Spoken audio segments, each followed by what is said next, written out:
금강경 제7강입니다.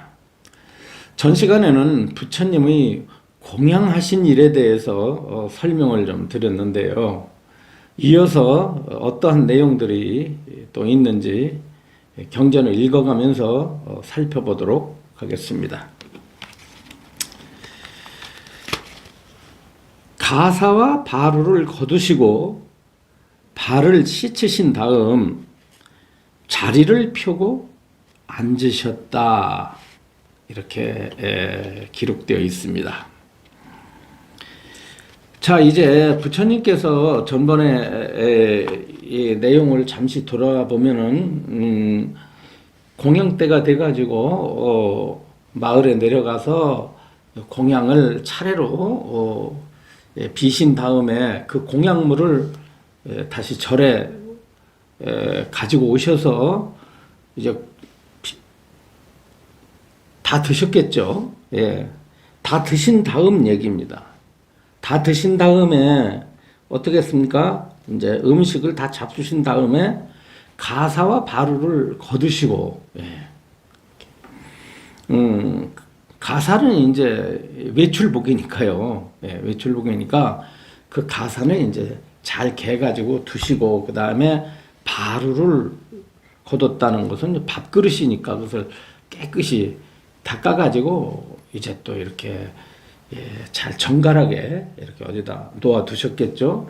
그러신 다음에는 발을 씻으신 다음, 맨발로 다니셨으니까 외출했다 이렇게 들어오셨으니까 이제 발을 씻어야 되겠죠. 예, 발을 씻고 어떻게 하셨냐면 자리를 펴고 앉으셨다고 그랬어요. 참, 자리를 펴고 앉으셨다. 이거 뭐 평범한 평범한 일이죠, 그냥. 예. 금강경의 도입부라고 그러는데, 금강경의 도입부는 뭐에 해당이 되죠? 법회가 열리게 된 이유에 대해서 설명하고 있거든요. 예, 지금까지 그 경전 읽으면서 설명해 드린 거, 어느 때, 이와 같이 나는 들었다, 어느 때 부처님께서 사오이고 기수곱고 도건에 대비구 1250인과 함께 계시었다. 예, 이때 세존께서는 공양하실 때가 되어서 뭐 이렇게 나오지 않습니까? 그래가지고 뭐 줄여서 말하면 부처님께서 밥때가 돼가지고 마을에 내려가서 음식을 받아오신 다음에 거기서 밥 잡수시고 뭐 옷 정리하시고 밥그릇 정리하시고 그리고 발 닦고 앉으셨다라고 하는 거예요. 이게 뭡니까? 법회 인유분입니다. 법회 인유분은 뭐죠?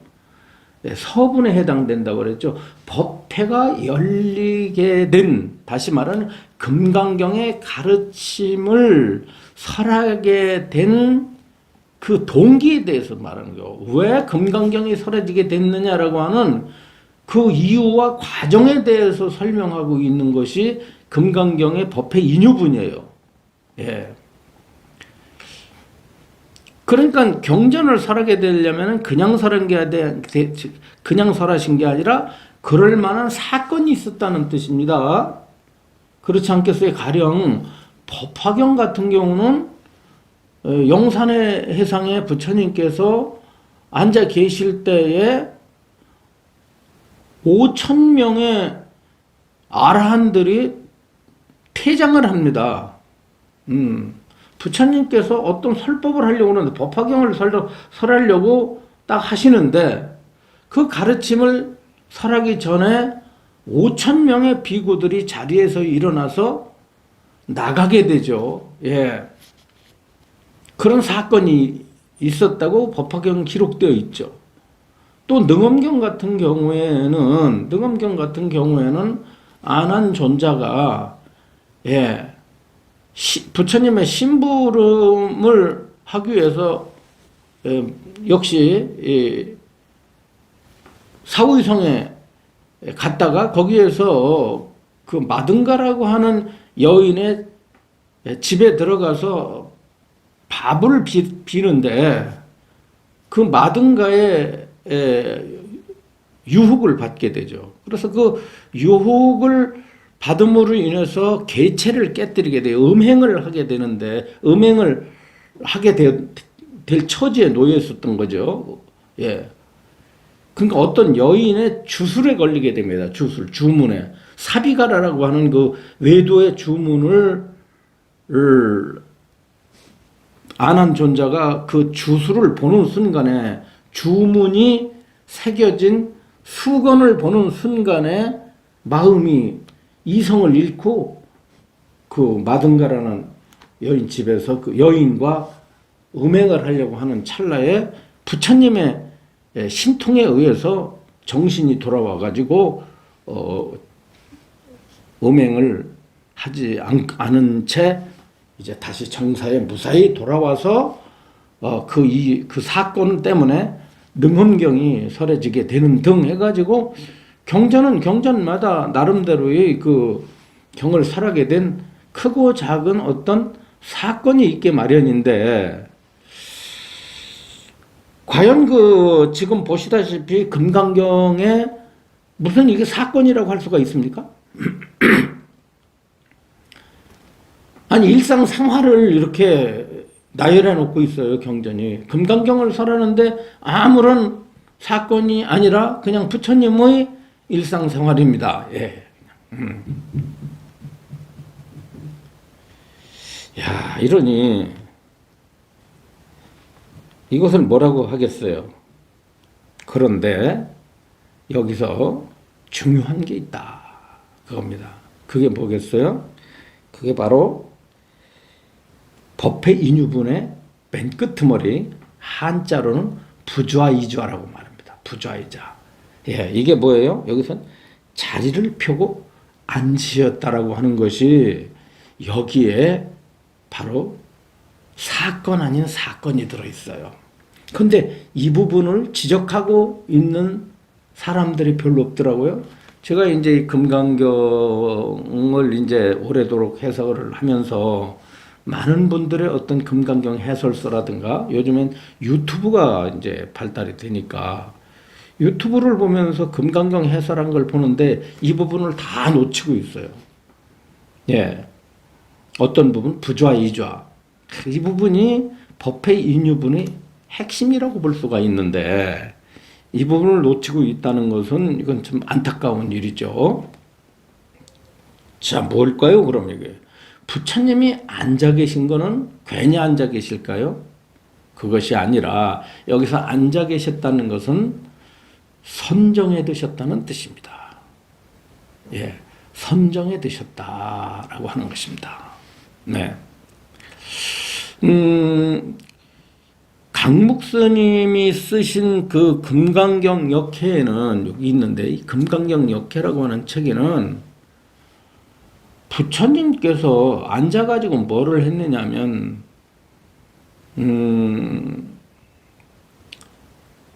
호흡을 관찰했다고 이렇게 말을 해요. 혹은 면전에 두셨다고 말을 합니다. 마음을, 의식을 면전에 두셨다. 선정에 두셨다는 말은 맞는데 이거는 대승의 의미와는 상당히 다른 해석입니다. 역시 소승법에 입각해서 아마 그 금강경을 해설하셨던 것 같아요. 예. 그러니까 부처님께서 앉아서 마음을 면전에 두셨다는 것은 무슨 뜻이에요? 면전에 두셨다는 것은 호흡을 관찰하고 계셨다? 하하. 부처님은 완전히 깨달음을 얻으신 분이고 완전한 깨달음을 얻으신 분일 뿐만 아니라 모든 고뇌로부터 벗어나시고 해탈을 하신 분이면서 어떠한 부족함도 없으신 분입니다. 모든 일을 마치신 분이에요. 그렇기 때문에 선정에 드신다 할지라도 그와 같은 선정에 드신 것이 아닙니다. 그것은 그야말로 소승법으로 낫기가 그지없는 선정법이에요. 그래서 우리는 부처님께서 어떠한 선정에 드셨는지는 금강경에는 나와 있지 않지만 총체적인 반야경을 설하실 때에 반야부 경전을 설하실 때에 어떤 삼매에 드셨는지를 안다고 한다면 금강경의 삼매 역시도 우리가 알게 되는 것입니다. 그럼 반야부 경전을 설하실 때 부처님께서는 어떤 삼매에 드셨는가 하면은 등지왕 삼매라고 하는 삼매에 드셨습니다. 등지왕 삼매.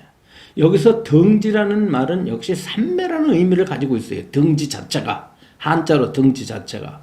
그래서 삼매, 등지왕이니까 등지란 삼매와 다른 의미가 이제 삼매는 여기서 대승의 삼매는요.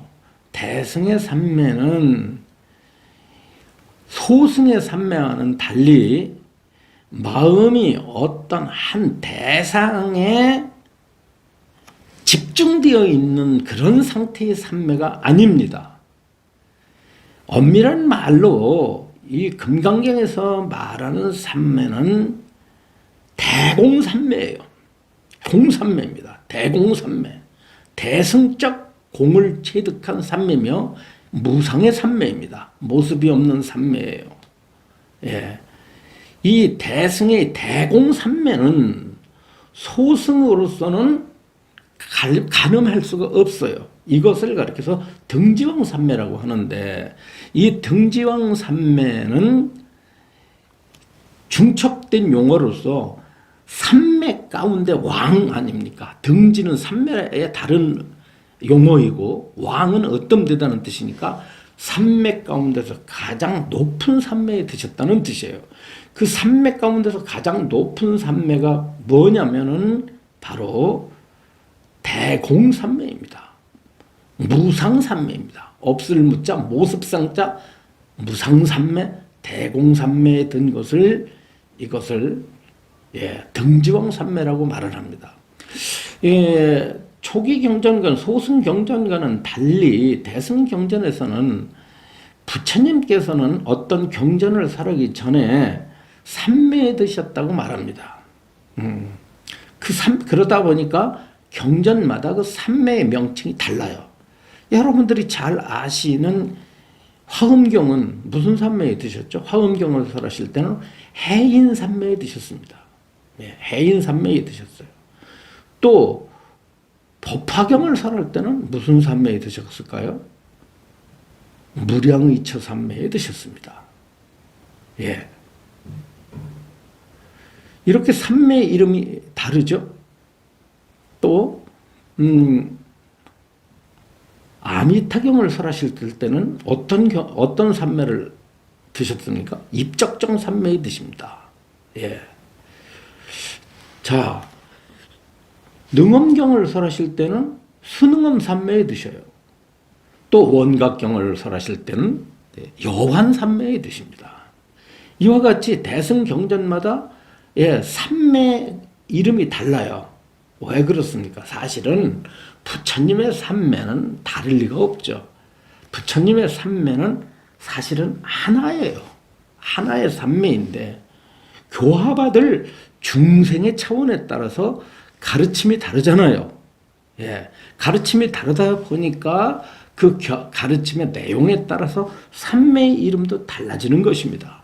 마치 부처님의 설법은 같지만은 경전의 명칭이 달라지듯이 부처님의 깨달음은 하나지만 부처님이 이룩하신 진리는 하나지만 그 경지는 하나지만 교화받을 중생의 차원에 따라서 금강경이라는 명칭으로 설해지고 화엄경이라는 명칭으로 사라지고 법화경이라는 명칭으로 사라지듯이 그렇게 명칭으로 이렇게 이름하듯이 여기서 삼매도 그것과 마찬가지다라는 사실이에요. 그래서 우리가 여기서 뭐냐면 부처님께서 무엇을 하셨다? 삼매에 드셨는데 어떤 삼매에 드셨다? 등지왕 삼매에 딱 드신 겁니다. 그러면 다른 비구들 1250인들은 어떻게 부처님을 따라서 다 같이 삼매에 드셨겠죠. 앉아가지고 다 삼매에 드셨는데 부처님만이 등지왕 삼매에 들고요. 다른 비구들은 1250명의 아라한들은, 아라한이 누굽니까? 앞으로 본문에 아라한이 나오지만, 일상무상분에 아라한이라고 하는 용어가 나오지만, 아라한은 할 일을 다 마친 분들입니다. 예. 그래서 무학이라고도 해요. 이제는 더 배울 게 없다. 더 수행할 필요가 없다. 또 뭐라 그래요? 모든 번뇌를 다 조복받았다. 다 항복시켰다. 번뇌로부터 벗어났다. 이래가지고 아라한을 살적이라고도 말을 합니다. 살적. 또 부처님처럼 공양을, 천상의 인간들한테도 공양을 받을 만하기 때문에 음공이라고도 말을 해요. 더 배울 게 없기 때문에 무학이라고도 말을 하고, 예. 아라한에게도 붙여지는 명칭이 몇 개가 됩니다. 가장 이제 아라한 그러면 음공이라고 하는 용어가 교육 공부를 한 분들은 떠오르죠. 예. 그러나 음공은 마땅히 인간과 천상으로부터 공양을 받을 만한 분, 살적 모든 번뇌를 끊으신 분, 뭐 이런 식으로 요 정도만 알고 있죠. 예. 그러나 더 이상 수행할 필요도 없고 더 이상 부처님의 가르침을 들을 필요가 없다. 다 이뤘기 때문에, 예, 그런 무학이라는 용어를 쓰기도 하죠. 또 태어남이 없어요. 아라한 역시 윤회를 하지 않기 때문에.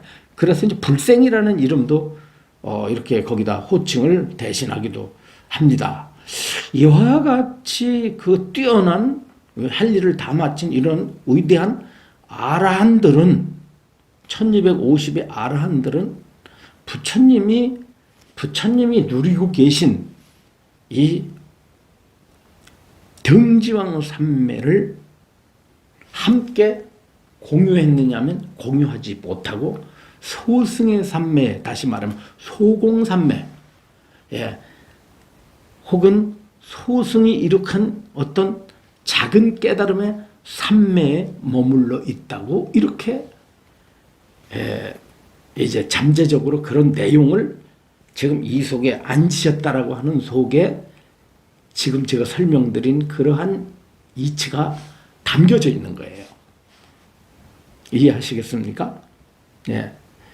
중요한 것이 뭐냐? 여기서 가장 중요한 것이 부처님께서 공양을 마치시고 앉아 계셨다. 그 앉아 있는 것이, 이것이 매우 중요하다. 앉아 있는 것, 이것이 큰 사건으로 본 겁니다. 부처님이 앉아 계신 것이 큰 사건이다. 예, 부처님께서는 그러시니까 여기에 뭘 이미 내비치고 있는 거예요. 금강경을 설하기 위해서, 예, 반야경을 설하기 위해서, 등지왕 삼매라는 삼매에 딱 들어 계셨다는 점을 여기에 부좌이좌라고 하는 네 글자 속에 거기에 함축시켰다고 볼 수가 있는 것입니다. 그래서 우리가 이 경전을 우리가 이렇게 이해할 때는 눈에 보이지 않는, 혹은 금강경을 설하기 위해서는 금강경 한 권만 봐서는 안 됩니다. 금강경을 보기 위해서는 어때요? 초기 경전을 알아야 되고요. 초기 경전을 공부해야 한다면 반야 사상에 우리가 투철하게 능숙하게 길들여져 있어야만이 이 금강경을 우리가 볼 수 있는 안목이 생깁니다. 어떤 분들은 큰 소식하면은 금강경을 누구든지 설할 수 있다라고 말을 하죠. 그러나 최소한 우리가 어떻습니까? 강의를 하기 위해서는요, 무엇이 필요합니까? 강의에 필요한 텍스트를 필요로 합니다.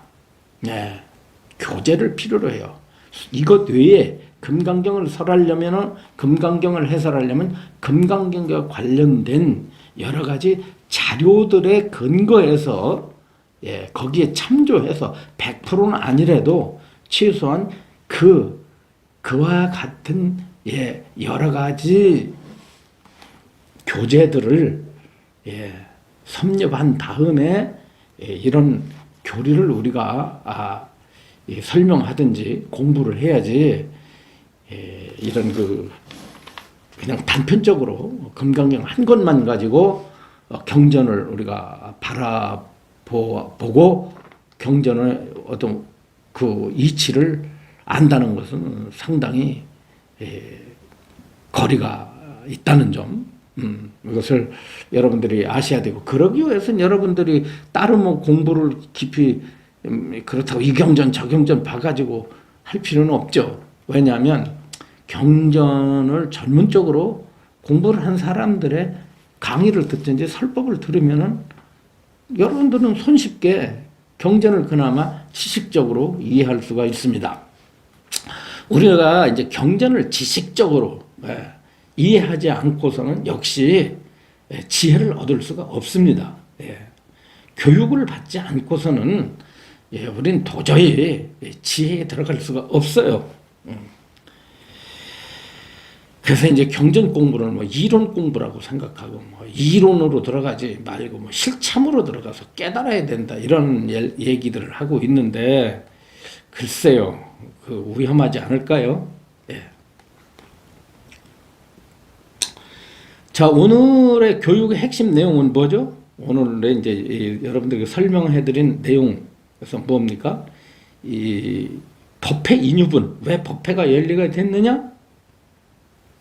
하면은 부처님께서 등지왕 삼매에 드신 것으로서, 그렇다고 한다면 등지왕 삼 여태까지는 금강경을 설하기 전까지는 반야경을 설하기 전까지는 어땠다? 등지왕 삼매를 나타내 보이지 않았다는 말이겠죠, 그죠? 등지왕 삼매를 여태까지는 등지왕 삼매를 부처님께서 나타내 보이시지 않은 거예요. 여기서 나타내 보였다는 건 뭐냐면 부처님 스스로 그 등지왕 삼매 속에서 누리시지 않았다는 거야. 등지왕 삼매를 누리시지 않았다는 거죠. 거기에 대한 설명이 이제 다음 시간에 설명할 선현 기청분에 그게 이제 연결돼서 이제 설해지게 됩니다. 그 부분을 우리가 좀 기대하면서 오늘 여기서 마치도록 하겠습니다.